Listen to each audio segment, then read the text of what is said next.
passionate about. One of them is definitely music. So after my reign as Miss Universe, I would love to pursue music. Perhaps be able to write my own songs and collaborate with different artists and put some music out there for the world to hear.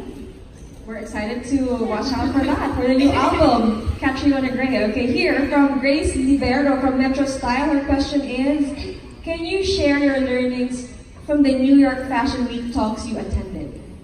Ooh, I really did enjoy the panel discussions that I was able to see at New York Fashion Week, because it wasn't only about watching a collection or models walk down the runway and seeing a designer's work, but it was also having a conversation about inclusivity and representation within the fashion industry, which I think bleeds into the fashion industry all over the world, even here in the Philippines. Talking about inclusivity in terms of gender, in terms of body shapes. And, you know, I think that pageantry is a beautiful arena to start really pioneering for more inclusivity, more representation, and I feel like in this modern age, we really are. And I'm really excited to see what pageantry looks like over the next coming years. Okay. And here is from Brooke Villanueva, ABS-CBN Lifestyle. How has life in NY, oh, she crossed it up. How has your life changed since you were crowned Miss Universe? What are the best parts and what are the challenging parts? My life has changed so much, guys. Since that crown was placed on my head, everything just almost feeling like in an instant, my life has changed. I went from being a voice to the Philippines to a voice to the international audience. With that does come a little bit of pressure, but also an amazing opportunity. And throughout the last 2 months, it's been something that I've been navigating with the guidance of my Miss Universe family, and also with the people that have surrounded me, the people who have supported me. The things that I do or I am challenged with is, of course, being away from home, being away from my friends and my family. But I also realize that this is a once-in-a-lifetime opportunity, and a year, even though it's a year, will go by so fast. So I really have been busy making plans about things that I want to do during my reign, and I really hope to leave a positive impact as Miss Universe 2018. Okay, and now we have a question from Nikki Wan from Manila Standard. With your journey as Miss Philippines or Miss Universe, what made you so proud of being a Filipino? Lahat! It was really something that I feel categorized, or not categorized, it colored my journey to the Miss Universe crown. Everything about being a Filipina, whether it was in representing Philippines to the world, because of course being a Miss Philippines, people will take their impression of Filipino people from how I were to conduct myself. So I really tried and endeavored to be a very good representation of my country in that aspect, but also in sharing our culture and history through things like my national costume, doing a series of videos that I hoped would further educate about the aspects that I highlighted within the costume, even in my wardrobe, sharing our textiles, our symbolism, our inspirations as a nation through the avenue of fashion. And of course, even in every time that I spoke, I always wanted to push the advocacies here in the Philippines that have my heart. And so really encapsulated my whole journey was as a Filipina, and I felt that that was one of the most fulfilling parts. And from Jessen Cappuccino, sashes and scripts for Catriona. Okay, are you ready for the craziness ahead for the next few days? Because I know your schedule's gonna be jam-packed. I don't know if I'm ready, guys. Like, I just feel, you know, I always tell people that when I was getting ready for the coronation night, ako nagawa yung makeup ko, and I made sure extra waterproof siya. Kasi I really felt that as soon, or if I were to be announced, I would cry. As in, like, cry. And it never happened. So I feel like my crying moment is going to be during my homecoming parade. Because, you know, even when I look back over the last couple of years, my most emotional moments as a title holder or as a beauty queen have been when I'm surrounded by the people. And it's always because when I see their support and I see their passion and just how passionate they are about us beauty queens, it really makes me cry because, you know, I feel like a simple girl, but here I am bringing joy to people's publicized in such a way. So I feel like tomorrow, I'm gonna definitely maybe take up too high, like parang Ayala will be crying. Extra To waterproof. make sure may mga Kleenex sa float. Extra waterproof talaga your mascara. And here is from Armin Adina from PDI. Knowing what you know now about being Miss Universe, how do you think should a woman prepare for the task of being Miss Universe? It's really one, you need to be true to yourself because, you know, we're so lucky here in the Philippines to be surrounded by amazing teams of people who will lift you up and carry you through the preparation. But once you get there to compete, you're all alone. In the sense that you're by yourself and you may have them on social media, but essentially you are by yourself. So you need to stay true to yourself and kind of have that strength. And whether you draw it from an advocacy, whether you draw it from the supporters, whether you draw it from your family, you need to have that strength because through those moments in the pageant when you are overwhelmed, when you are feeling doubtful, what happened to me, that's what I drew from. And it carried me all the way through. Even until now, when there are moments that I'm homesick, I always remember why I'm here and it keeps me going. And here's another question from Paul Chin from Pageant Mag Philippines. If you can change only one thing in the Philippines, what would that be?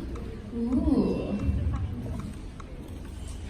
I would further develop our provinces and share more about what we have to offer.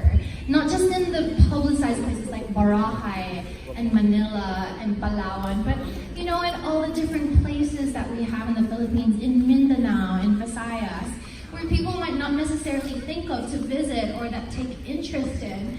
When I was traveling around and I was researching for my national costume, I just fell in love with how rich and beautiful our culture is.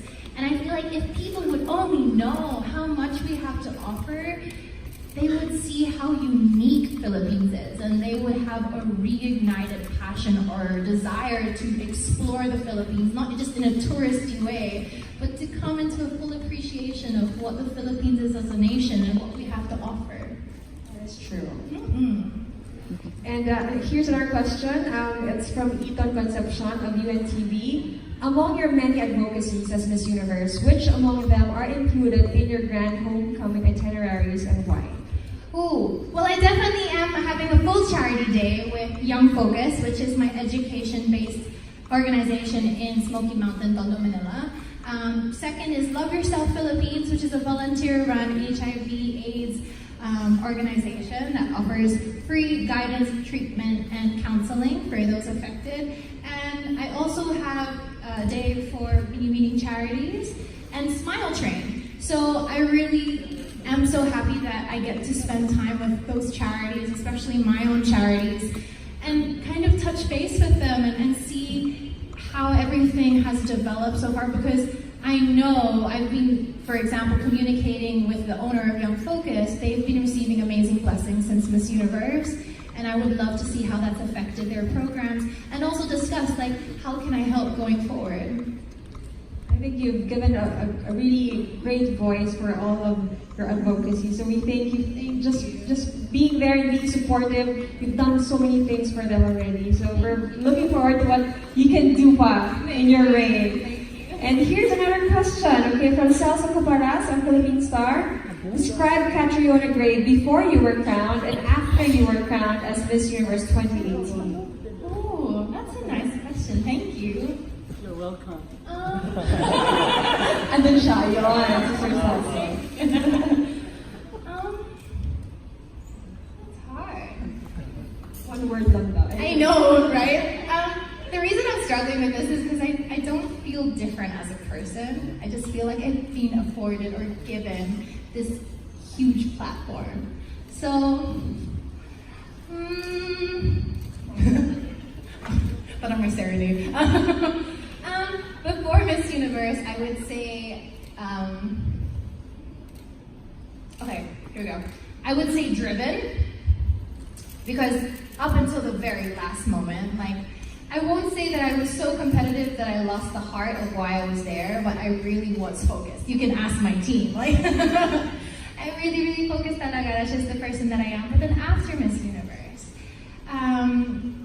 it was was more like the feeling of, I've been given so much, now I have a responsibility. Even though I have a responsibility as a Miss Philippines, but now during my reign, it represents so much more than just being Miss Universe. It's like, what can I do as a Miss Universe? So, driven and responsibility.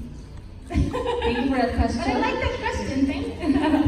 And here, because you were singing a while ago, so this question is from Robert Raquintina from Manila Bulletin. Will you pursue Broadway or Hollywood after your stint as Miss Universe? Why not? Why not? If the opportunity is there, why not? I'm really, really open to any opportunity that might come my way.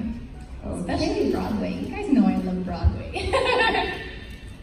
Okay, wait. I'm just filtering out since the other questions are the same, so I'm just no favoritism here. Okay. Okay. From Adam Janato from Sash Factor. Your tourism videos featuring the sights and sounds of our country were a big hit before leaving for Miss Universe. How do you feel if you are appointed by DOT as their newest ambassador for their newest tourism programs? Ooh. Well, I would really like to show, because I know people really have interest in our country because of our beautiful beaches, because of how people are so warm and hospitable and very family oriented, and we make everyone feel like they're a part of our family. But I feel like we have so much to show in our history, in our crafts, the things that we make that are unique to us and found nowhere else in the world. And I feel like I would sell it or present it in a way where I would encourage people to have their own adventure in the Philippines and not take the beaten path, but kind of go up the trail and have their own unique experience of different places in the Philippines and come back with a unique experience that they could share. And then, maybe with a collective conversation, people would find out things about the Philippines that other people would never know. Is there a particular place that you feel like it's not really like a tourism place, but like people should be able to visit it? Mindanao. Well, I know there's a lot of hesitancy, especially when I was abroad, and people are quite hesitant about Mindanao because of recent news. But although it should take proper precautions in the certain areas, there is such a beautifully rich culture in Mindanao that I think people don't see because it's overshadowed by all of this negativity. But if only it could be shared with the world. It's such a beautifully unique aspect of the Philippines. And I feel like it's such a pity that it's going unnoticed. Jensen, that's a Jensen.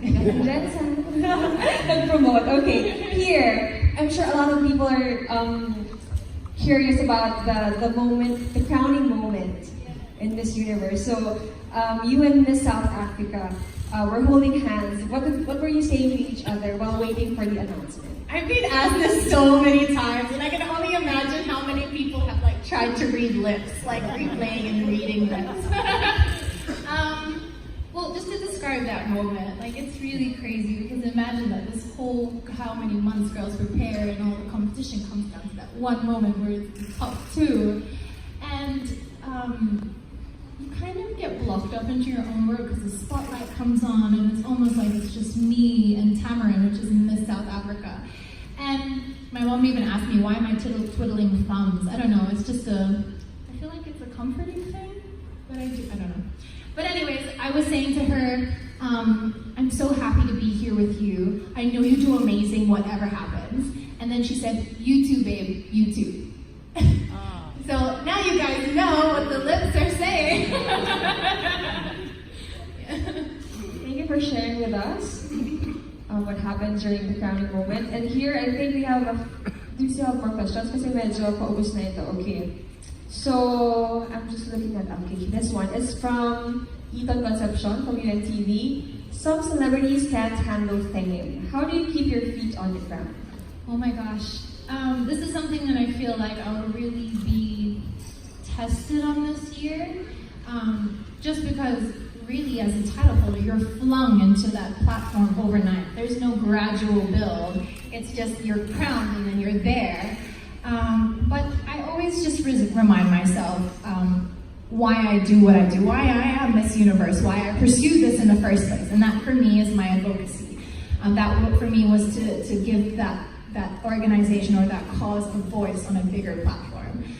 But also I feel a lot of it is going to be about me keeping my friends and family close, because I feel like it's always important to have people around you that you trust that can kind of keep you in check. Be like, hey Kat, time to settle down now. Or just people who out of love will just keep you in check. And I feel very blessed that I do have that circle of friends and I do have that family, and that is how I'm gonna deal with it. Okay, and we have one last question. It's from Miss Kadaras from Tempo. A lot of girls are looking up to you as their role model, and a lot of aspiring beauty queens as well. What would be your advice for them if they want to follow your footsteps? Okay. It would be, my first advice is to know why you're doing this. Is it for you to gain new opportunities? Is it a stepping platform to something? Is it your advocacy? Is there another motivation? You need to find the purpose that you're doing this, because throughout the whole journey, you will need that purpose to hold on to. And that's what's going to carry you through.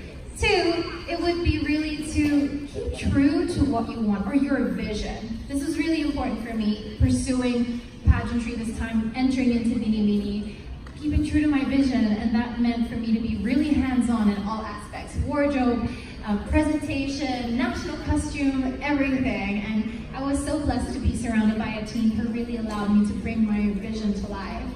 And three, it would really be stay strong mentally. Mental fortitude is the term that I use, but some people are like, what's fortitude?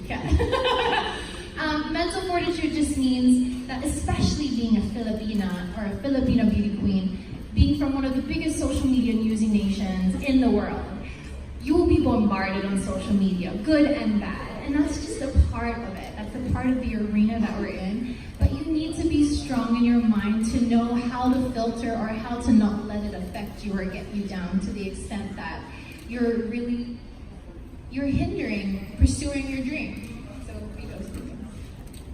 Okay, thank you very much, Kat. And before we proceed with the photo op, may we ask you to invite everyone to join you with your